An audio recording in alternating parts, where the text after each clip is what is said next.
The rain had already soaked the streets by sunrise. Outside Lily's window, the world looked like it had been painted in gray watercolors. Wet pavement, swaying trees, and clouds that hung low and heavy. She had planned to stay home. Her laptop sat on the corner of her desk, open to a half-written paper due in 2 days. She was just about to burrow under her blanket when her phone buzzed. It was Carla. The message was short, desperate. "I'm dying, flu. Please take my shift. I owe you forever." Lily sighed. Carla always said forever when she needed a favor. Lily glanced at the stack of unfinished work, then back at the message. She was tired, but Carla had covered for her during midterms. With a resigned groan, she grabbed her hoodie from the back of the chair, tied her curls into a quick bun, and pulled on her worn sneakers. The cafe was already bustling when she walked in. The bell above the door chimed, and the smell of fresh espresso wrapped around her like a warm scarf. Greg, the manager, waved at her without looking up from the register. "Lily, lifesaver.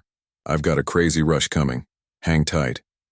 She slipped on an apron, took a deep breath, and stepped behind the counter.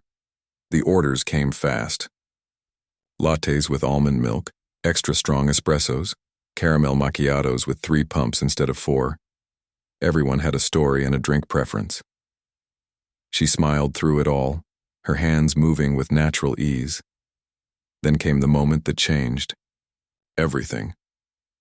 She had just balanced a tray with 6 drinks, 3 for a study group, 2 for a mother and her teenage daughter, and 1 for a man in a navy suit who was standing by the corner window. She turned too quickly. The cup on the edge tilted. Her foot caught slightly on the mat behind the counter, and it happened. A full cup of steaming coffee flew from the tray and collided with the man's chest. It splashed across his suit like spilled ink. Time slowed.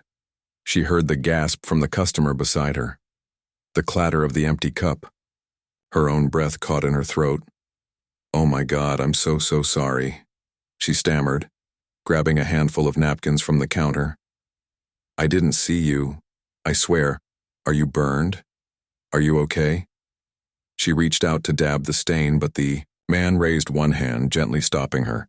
She looked up into his face for the first time. He wasn't angry. In fact, he seemed completely composed. His eyes were sharp, pale gray, with a look that made her feel like she was being quietly studied. "It's all right," he said calmly. "No harm done." His tone was so neutral it made her more nervous. She stuttered again. I'll pay for the dry cleaning. You can take anything for free today. Just don't tell Greg, please. This wasn't even my shift." He tilted his head slightly. "It's okay," he repeated. "Really." Then he walked to a corner table, sat down, opened his laptop, and began typing. She watched him from the register, cheeks still flushed. Something about the man unnerved her, not in a bad way, but in a way that suggested power. His suit, even damp, looked too expensive for a casual coffee stop. He didn't look like someone with time to kill. As the hours passed, he didn't leave. He worked quietly, occasionally sipping from a cup he ordered later. Once she caught him watching her, and when their eyes met, he offered a nod. Later in the afternoon, with the rush long gone and the sun starting to peek through the clouds, he came back to the counter. Lily froze. He placed his cup down gently. "Do you know who owns this place?" he asked. She blinked. No. Not really. I think it's a chain. Greg might know." He smiled, just a little. "I do." She frowned. "Wait, you mean you know who owns it?" "I am who owns it." It took a second for his words to land, then her breath caught again. "You're Nathan Hale," he said, extending his hand. "CEO of Rome Beans." Her jaw dropped. She had spilled coffee on the Nathan Hale. Founder, visionary, coffee empire mogul. She scrambled for words. I didn't recognize you. I'm so sorry, again, about your suit. Oh my God. I said it was fine, didn't I?" he said with a small smile. She didn't know what to say. She stood frozen, her mouth opening and closing like a fish. "I've been watching today," he said calmly. "You're good with people. You're fast, observant, And you owned up to your mistake. That says more than a resume. He slid a business card across the counter. Her name was still scribbled in black marker on her apron. There's a management program starting in a month, he said. Paid. Competitive. You'd be good in it. Her fingers hovered over the card. You want me to be a manager? I want you to train, he said. Then see where you go. You're not like everyone else behind the counter.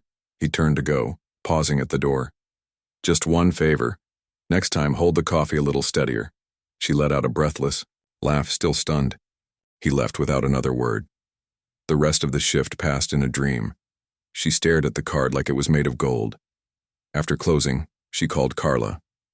You won't believe this, she whispered. Carla screamed so loudly that Lily had to hold the phone away. The next day, she stared at the card again. She debated whether to call. What if it was a test?